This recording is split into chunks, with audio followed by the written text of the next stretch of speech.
Hello and welcome to Sunday Brunch Live. I'm Tim Lovejoy. I'm Simon Rimmer. And we've got the cast of thousands today joining us this morning. Our musician Cheryl Cole's here. Sheryl Crow, sorry. Oh, God. Actress... She's good too, though. Yeah, Cheryl Cole. Actress Lara Pulver's here. Musketeers Tom Berg and Santiago Cabrera here. Dragons Den's interior designer Kelly Hoppin's here. And actor Rhys Thomas is here. How are you all this morning? Good, thank you. You've all travelled from far and wide to come here, is that right? Where have you come from? Nashville. Nashville? Los Angeles. Los Angeles? You beat me. Lambeth. Lambeth, yeah. Berlin. Berlin? Yeah. Oh, Epping. Hackney. Hackney, OK. So I mean, we're probably about the same. Yeah. Are you living in Berlin now? I've just moved, yeah, about 3 months ago, after the show, actually. Because the show was shooting in Prague, the Musketeers. Why Berlin? That doesn't seem like a... My wife's from there, so we're settling in. Good idea. Yeah. Good idea. Have you got jet lag? Let's have a look at Okay, right, so Kelly, Kelly, have a look at these. So this is Dan from Birmingham. He's been flexing into his iron muscles and loves the papered-on brick effect. Well, that's wallpaper. What's wallpaper, really yeah. funny about this is that it looks like he's in a doll's house. You know, because he's so tall, it looks really weird, and the table is so tiny, but... I mean, the proportions just look weird. Do you think I think it looks like a very big window with an awful view. Yeah. We've all stayed in a hotel room like that, haven't we? Yeah. I quite like it, personally. It looks like he's got a dance floor as well. I like the fact he's brave with his colours. Yeah, you like That's what block I colour, like. though, don't you? Yeah, no, it's all right. OK, next one for you, Kelly. Katie and... Yeah, we're here now with the Musketeers actors Tom and Santiago. Welcome back to the show, guys. Are you having fun this morning? Very much. Yeah, we are. Which Musketeers do you play? I play Athos. I'm Aramis. Are they the ones you wanted? Kind of, yeah. I think that you know, the characters are such that I think most people probably feel they've got a little bit of each of them, but yeah, no, I did feel that was the right part for me just at this point in my life somehow, yeah. So what are their distinct characters then?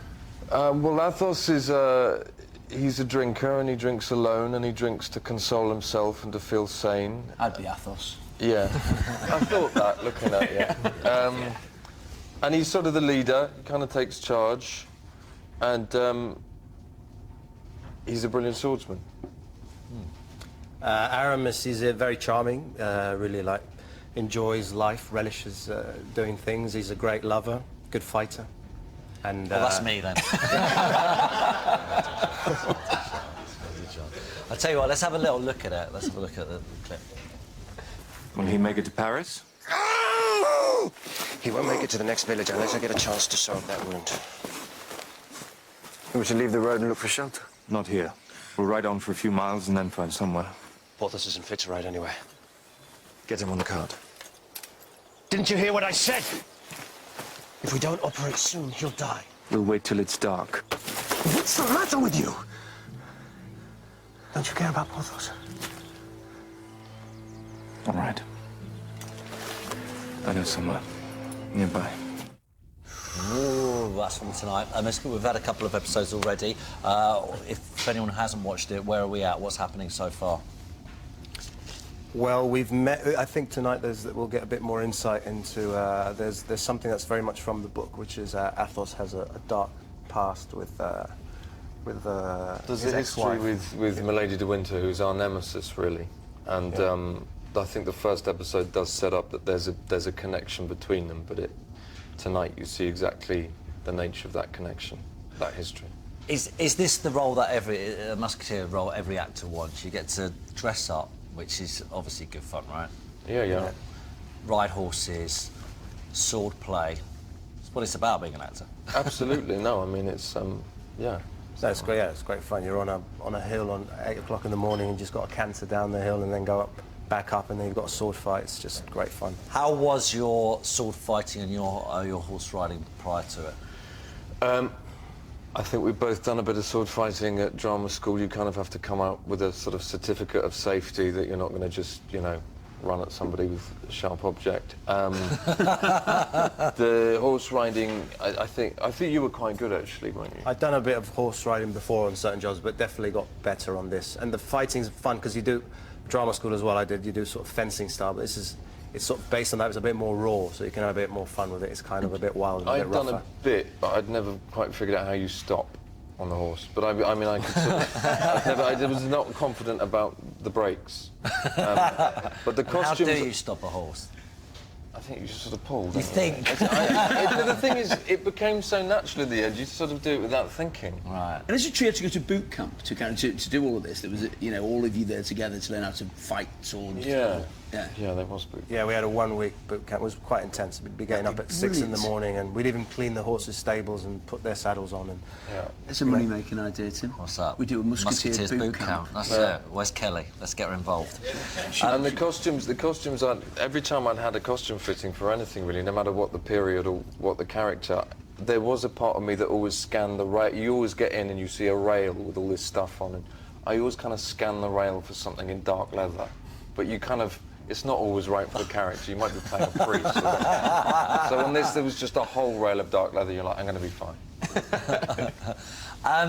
Sunday night is the slot now, isn't it, for these dramas? Do you think? It's the big fighting place for big dramas. So I hear. I mean, yeah, it's supposed to be the kind of, no one's out, you know, everyone's in, they're ready for a bit of fun, yeah. You say so you hear because you don't own a TV, is that right at the moment? I do own a TV, it just doesn't work. It hasn't worked for a few years, I just haven't got around to doing anything about it. But I've got iPlayer, I've got a laptop. Do I need a TV? Santiago, I understand you're a good footballer, is that right? And and you want to play Maradona in a film. Is it? that was something I did. Someone asked me if, you know, what would be a good part. I think he's got a very, you know, he's a conflicted character. I find those characters very interesting. So definitely as a football fan, and him, you know, having a very sort of special personality, it makes it a very appealing character. Do you have the ability to play off Maradona with a ball? I'm right-footed, so I'd have to like learn on my left, and probably now I'd have to play the Maradona after his heyday, that Maradona that retired. I wonder who played the Peter Reid character who missed that tackle when he scored that amazing goal. Morning, Peter, if you're watching. Yeah. Have you seen Maradona recently? He put on all that weight and now he's lost it. I met him at Cannes. You met him? Yeah, I had a movie wow. at the Cannes Film Festival. It was about Che Guevara, and he's got a big tattoo of Che, so he was there in the screening, and literally when the lights went down, he was sitting in a row. There was like a big gap in our row. So as soon as I just got up and just ran, and I went, Diego, shook his hand, and then we had a little chat afterwards. And what about? He was well, about the film, about football, and just, you know, he was. I never get starstruck really with actors, but musicians and like athletes, people you've grown up watching, those people, you can get quite starstruck, and he was definitely one. Yeah. You filmed this whole thing in Prague. Yeah. And they built a set. What happens to that set when it's finished? It's still there. I'm not entirely sure. Yeah. I think they're keeping it up just in case we go again. But, maybe you can hire it out for a party. They knock it down, they go, oh, it's been recommissioned. Yeah. Because I remember seeing on BBC Breakfast about it. It was quite incredible. The set's massively realistic as well, isn't it? It's not, you know, Yeah, I bits mean, of most of them board and were plastic. absolutely real. There's just one street which half of it's just, you know, but it was amazing how quickly they built it. I mean, it looks like a completely real wall. It's very high, but it went, you know, it went up in a day or something. And half of it is real. There's no we didn't ever film in a studio, so there's no, you know, wobbly walls when you're, you know, being thrown against a wall or anything like that. So it feels, I think it adds a lot to the show. It makes it feel quite like you're really there, you know. And it's tonight, 9 o'clock? Right, Yeah. Brilliant. All right, great. Thank you for coming on, guys. After the I think we've got all what you lot are as well. We've got Reece. We just said you're a horse. Did we say you're a horse? No, you told me that. No, I'm a horse, yeah.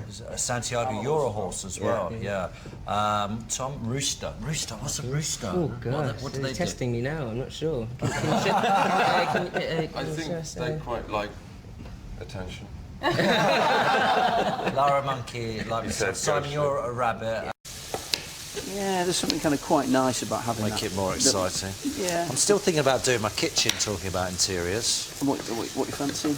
I don't know, but I always worry, you know, you spend money on interiors and you could be spending it on maybe other things. That's always, you know, like trips, experiences, and I don't know. What do you think? Trips. Yeah, maybe like a holiday. Yeah, a bit of both. Balance. Balance is the Balance. key, isn't it? If you spend a lot of time in your kitchen, though, then you can justify that. I don't know. I thought you two actually lived here. Yeah. No, we do live together, but it's just not here.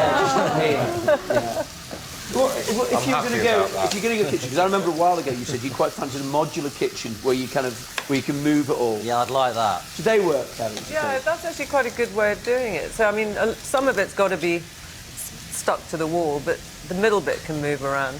I like the idea of one of those kitchens that the floor is the same and it goes through into the garden. Indoor, outdoor. Like they have in Spain. Thing. And So you just open the windows and you can just... Yeah, and you just walk out and it feels like it's another room. Is that a good idea? Yeah, that's great. I mean, the outside, inside have got to sort of integrate together. So if you can do it, it's fantastic. Yeah. You can even have a kitchen that continues out, but you have a, you know, like a glass window. So when you move the glass door, the kitchen continues out where you've got a barbecue. That's quite good. What if you live on the top floor? I'm saying, well, then you have a roof terrace. Yeah. That's a good idea. What colours would you go for then, Tim? Neutrals, neutrals. Yeah, you love a neutral. Neutrals. And would you go... You start with neutral, and then orange. I've learnt a lot today. I listen. Cooker-wise, would you go kind of big range cooker? No. No. No. What would you go? Modern, stuck in the wall somewhere. In the I wall like so it doesn't modern, move. yeah. Easy for your modular. No, I like a big kind of powerful cooker, really. Do you? Yeah, I just think, you know, at the end of the day, I think it's a bit of a kind of a quite a manly statement. You know, you have like a big, powerful cooker, like stuck in the wall. What I really want is stalls somewhere up again. You know when people sit at stalls and have their breakfast? That to me, that's when you made it. When you sit in a stall having your breakfast. When you've got your breakfast bar rather than kind of just having a curtain that separates your bedsit from your kitchen. Do you remember when people used to have those beaded curtains? Are they going to come back? love Yeah, beaded Kelly, they're curtains. back. Separating. My mum still has a beaded curtain. Oh, sorry. Yeah. I think they're great. No one has beaded curtains. Then, oh no! Beaded curtain item next week. But what sort of beads are they? Wooden or Yeah, plastic? they're like wooden beads. Yeah, and it just stops insects or anything flying in from the back door. Where I've does always she grown live? up with my Kent. Stop. Kent's not funny, but I imagined it was somewhere exotic, like Africa. I've just used some in Africa. You just what? I just did a beaded curtain in Africa. They use a lot of beaded curtains there. To stop insects. Well, no, just rather than doors. Tim, we're Yeah. going to run out of time here. This is just some soft polenta. I like Come the round, idea. Come round here. Right. Right, now, soft polenta. Yeah. We've got stopped boiling away. Pour that in and whisk at the same time. Come round, guys. You want to make your way over here? Look at that. And Come then look you at let this. that set. What we get then is a lovely kind of sugar ice on there. We cut lovely slices of That our is lemon and lime cake that is better than your stand mum's, there. Reece. Those are the rules. Right. Okay, so there we go. You can serve up for me if you want. A little bit of that, a little bit of cream goes on there. Why Simon's trying to do all that and get it all over there, can I say for all of these recipes, you need to head to our Sunday Brunch Lovely. platform, channel4.com/Sunday Brunch, where all the recipes will be on there and you can try those. Okay, what have you got on the side there? We've got a little bit of red currants, we've got some raspberries, you name it, we've got it. This is stressful. How do you work in a kitchen? It's too stressful. You should give it a go. Are people trying this? You're going to Run try out it. of plates. So we can try from What do you think, Tom? Go, Is it I better than told Reese's myself mum? I wouldn't go, Reese's quick. but I want to. It's really Better good. than Reese's mum. Mum. That's what I'm saying. Now, Reece, you need to try it. You've Oh, got yeah. 15 seconds to try it and tell us whether it's better than... No! No! Better than your mum's? No. Is the right answer. Thanks Can to it be better than all your of our mum's? guests on today's worth show, enough. Cheryl, Kelly, Reece, Lara, Tom and Santiago. Join us on next Sunday, comedian Richard Herring, presenter Jamie Theakston, face jacker Kevin Novak, and actress Alexandra Rowe. Plus, we're joined by We Are Scientists. They'll be performing live. Play us out this week with Easy. It's Cheryl Cole. See you at 9:30 next Sunday. All enjoy your weekend. Goodbye.